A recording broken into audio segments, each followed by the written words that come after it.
Hello. As Lil said, my name is Glenn Knockwood, and I work at the Mi'kmaq Native Friendship Center as the youth coordinator there. And as she said, one of my passions is learning and education. My philosophy is that when we're born to learn, right? So as soon as you're born, you're ready to go, you're trying to figure things out. But how do we learn when we're first born? We didn't take any classes, we didn't take any courses, we didn't take any schooling. So what do we do to learn? You sit with your parent, you sit with your parent's friends or other people, and you try to figure out what's that thing that they're saying with their mouth. And you go, ah, and then you get a response, you get feedback. And so through that association, you start to learn more and more about how to say words. And eventually, you forget how you actually learned to speak. You just speak. You use that knowledge, and you use it practically in your life. The same thing goes for walking. When you walk around, like when you're first a baby, you can't walk. You have to tell your brain to tell your legs to move, and that takes time to learn. But now we're so good at it, we don't even think about it. Like when we walk, not a thought goes on in our head. And so that really interests me, how we can learn really quickly without any formal system to learn. And so, like me, growing up, I was like, oh, I'm so excited about this place that no one really knows about, this thing we call reality or the world. I can just learn every day, and that was really fun. And then eventually, when I got around 4 or 5, I was told, you're going to go to school. You're going to learn about the world. You're going to learn about all these cool things that the world has to offer. I was like, oh, that's so exciting. Now I'm so excited to do that. And I go, and they teach me about the water cycle. And I'm like, oh, my goodness. So I know why water falls from the sky now. It seemed like magic to me before, but now there's a process to it, and that seems like it makes a lot of sense. And then they started teaching me A, B, C, D, and that made sense, I was like, oh, there's this secret code that adults know, that there's these pictures that now if you put them together, like adults can really understand these things, they can have a whole conversation in letters without me even knowing about it. That's amazing. Oh, that's so awesome. But then something else happened in the educational system. They told me, math and art are different, and science and English are different, and social studies is different. And they started to tell me to cut things up to make sense of the world, and that didn't really sit with me. And then the worst part was, then they graded me on my ability to cut things up and to remember and regurgitate what I was told. For me, that gave me a bad taste in my mouth for education, because I loved learning. I could learn really fast at a young age, and I think that we all can. But as we get older, I work with youth, and I work for all ages from 4 to 24, the 4-year-olds learn really fast. They learn like that. Where the older kids take a little bit more time to learn. And I feel like that happens because of the grading system. And we need markers for progress. We need markers to understand if we are actually learning. But the grading system also substitutes or creates in our youth a fear of failure. And that, when you're a little kid, you're not afraid to fail, right? If you're trying to learn to walk and you fall down, you don't go, oh no, I can't do it anymore. Oh, I'm never going to do that. I'm never going to try again because I failed. You use it as a marker to progress. You use it as a way to grow. You use it as a way to understand yourself even more. Unfortunately, our education system has become more of a machine. It's like we're going to just put all our kids in there, daycare for the day. They're going to learn how to learn. But most of the people that I talk to that have come out of high school, they don't find it fun anymore. And for me, fun is a very, very important aspect of learning. When you're learning, you feel like you're growing. You feel like you're becoming more.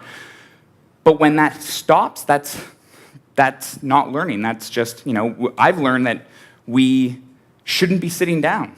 That's unhealthy for us. Why do we sit down in schools, right? We've done studies, we've learned that, but we don't implement that. I also feel like schools are a way to keep the economy going. That's one of the most focused points of schools, is to ensure that jobs are going to be available. That's the story we're told. Go to elementary, go to junior high, go to high school, go to university, you'll get a good job. With that job, you'll be able to buy a car, you'll be able to buy a house, you'll be able to get a wife, you'll be able to get a car. I said car. But in that way, it's a story we're told so that we will be comfortable with our progression of our life. And for me, that story never really sat well. One, because I come from Indian Brook First Nations, and so I have access to a different perspective or a different worldview than the worldview I was taught in the educational system. But before I go into that worldview, I want to talk about how there is a big difference between education and learning. Learning, for me, is, as I said, fun. It's about using your experience to understand your reality. You can learn instantaneously to not touch a hot stove, right? You didn't need school for that. But when we go to school, we're told or persuaded into a particular perspective of our experience. For me, I took a lot of time when I was younger to understand the Mi'kmaq worldview. What does that mean? What is a worldview, and how does that help me interact and relate to my reality? For me, I use the Mi'kmaq medicine wheel. There's 3 different medicines in the Mi'kmaq culture. There's spirit medicine, which is like merging your spirit with an animal, and that can create healing. It's a little hard to understand, but it works because it's part of our worldview, kind of like cell phones are part of our worldview. We don't need to know how it works, but it works. So there's spirit medicine, there's plant medicine. That makes a little bit more sense. You take, plants, you mix them up, you can make a poultice, or you ingest it, and that can heal you. That makes sense to us because, we take Western medicine. But then there's the medicine wheel, and for me, the medicine wheel it was hard for me to understand where's the medicine in the medicine wheel. It's just 4 directions. It's just, we didn't have a north, east, south, and west. We just knew that the sun rose in the same direction every day. But we use those 4 distinctions to direct ourselves or to make sense of the world around us. And so it starts off like it is a circle, but because of most people's Western education or our dominant education system, we like to see things in hierarchy, so that's usually how I like to explain it. So the bottom, I use the human body. There's 4 levels to it, so physical, mental, emotional, spiritual. On the bottom level is the physical level. It's a world. To Mi'kmaq people, it's an entire world. And it involves everything you see, everything you hear, everything you taste, touch, and it's infinite, right? Everything I can physically experience is infinite. I can have an infinite amount of experiences on the physical level. At the same time, 1 level up, I can have an infinite amount of experiences in a thought world, in my mind. So while you're listening to me, you could be thinking about, I wonder what we're going to have for lunch later today. And in that way, you're actually experiencing a whole other reality that's intermixed with this one. And our education system focuses on those 2 things. And I feel like that's also a reason why we separate things in our education system, because on the physical level, everything's separate. Right? I'm separate from you, you're separate from me, you're separate from other people on the physical level. Even in the intellectual or the mental world, we have a sense of separation. I have my own thoughts, you have your own thoughts, you have your own thoughts. But in that world, there are times where you're hanging out with a really good friend, or you're on a resonance with someone, and you have the same thought as another person at the exact same time. And that makes you break down that, who owned that thought? Where did that thought come from? But we don't even talk about the emotional level, and that's a 1 level up. So I'm going back to the mental level. In the physical dimension, there is no past or future. It's a constant now. It's this, babies are in it all the time. They're just I'm in this physical reality. It's so amazing. In the mental dimension, we have past and future. We have comparison. Pain exists mentally because we can compare it to not pain. In a physical sense, we don't have that comparison. It's just a constant now. So even in a horrible situation, you can focus your mind on the physical and ask yourself, what's happening right now? Is there's times where I'm stressed out in my everyday life. I'm I got to get that report done. I got to do this. I got to do this. But I'm stressed in the mental world from a Mi'kmaq worldview. And so if I can just become familiar with each one of the aspects of this reality that I live in, it gives me a more whole view of how I interact with my own reality. So with the emotional dimension, when I talk to little kids and I ask them about emotions, usually they tell me, big peak emotions, happy, sad, anxiety, depression. For me, the emotional level is just as infinite as the physical or the intellectual one. We have emotions all the time where we're in the bedroom emotion, in classroom emotion, in an empty room emotion, driving emotion. So we have this whole spectrum of emotions that we don't really label, we don't even we don't even recognize, and there's no institution, no place that we're learning about our emotions. And so that leads us to believe that we're a victim to our emotions, and I seriously don't believe that. For me, when I was younger, I weighed 350 pounds, worked hard, lost that weight. But when I was that big, I noticed that in any public situation, I was very, very, very uncomfortable.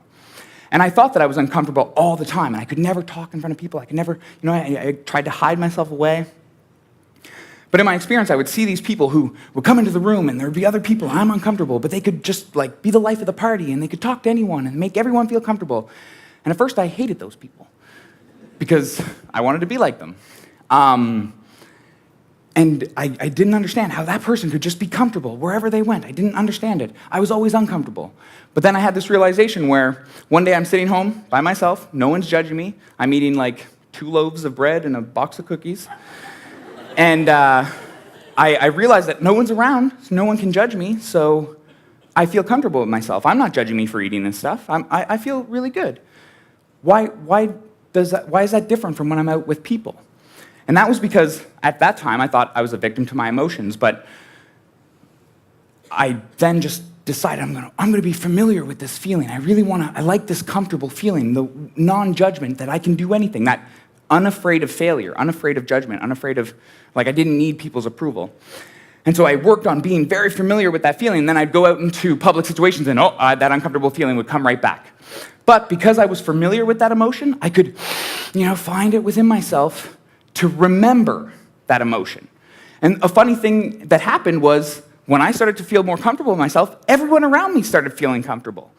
And that made me think, wait a second, our emotions aren't actually separate. That's a level of our experience that we're not actually separate from. We tell ourselves that all the time. Oh, my emotions are separate. And I can come into classrooms no one knows I'm angry, I'll just sit down. And I could choose to ignore you if you're having a bad day. But your emotions affected me enough that I had to make that choice. And in that way, we are interdependent. We are interconnected. If you're depressed or lonely, someone can come into your experience and change how you feel. They didn't purposely, intentionally do it. It's just that their emotions can affect you, right? There's no separation. Now with that interconnectivity, there's one more level, and that's the spiritual level, and that's where everything comes back to the circle. Because really, it's not a hierarchy, right? The physical level, the mental level, the emotional level, and the spiritual level are all happening all at the same time. But the real work from the Mi'kmaq worldview is to be familiar with each one. And it is like in our society now, it's a stage process of being familiar with the physical level, being familiar with the mental level, then the emotional level, then the spiritual level. I talk a lot about how do we relate to the spirit. I feel like our society is really disconnected from this idea of their own spirit. We feel it, we still feel it, but our system of living doesn't help us understand it in any way. So I like to say, it's your unconscious mind, right? It's this part of you that beats your heart. It digests your food. It exchanges oxygen for carbon dioxide. And you don't have to do anything.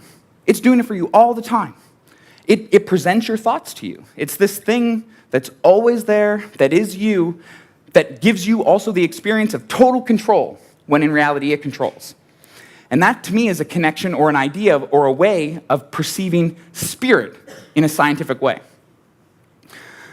And that, to me, is one of the most important aspects of self-knowledge or self-learning, is to really understand those parts of us that are unknown, those parts of us that we haven't explored.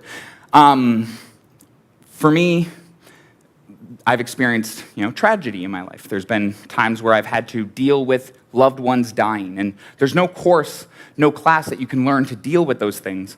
But for me, when you look at the world in a more holistic way, you realize that death is actually a very natural part of this reality. And if we are all connected, if we are all one, then we are the world experiencing itself. I've heard that before, and I truly believe that.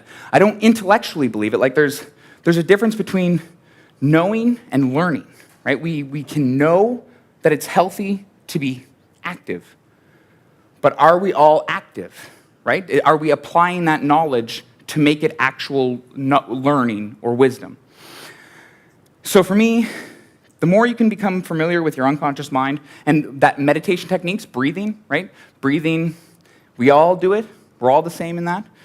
And it's really good for you, I hear. I hear that oxygen is one of the most beneficial chemicals that you can have in your body. It helps every single process. So we could breathe together as a community. And for me, I like to think like the Mi'kmaq people, we are very community-based people. Our education system was part of our worldview. We didn't send people to school. We just integrated all of this wisdom into our everyday experience. But I also like to think about the concept and the idea of community as sharing a common unity. And in that way, like, we're all here to learn new ideas to make this world a better place. And I think that if we just add to what we're focusing on in our own experience, add to our emotional intelligence, teach people about their emotions, teach people about themselves, this world will be a much better place. That's all I have to say. Thank you very much.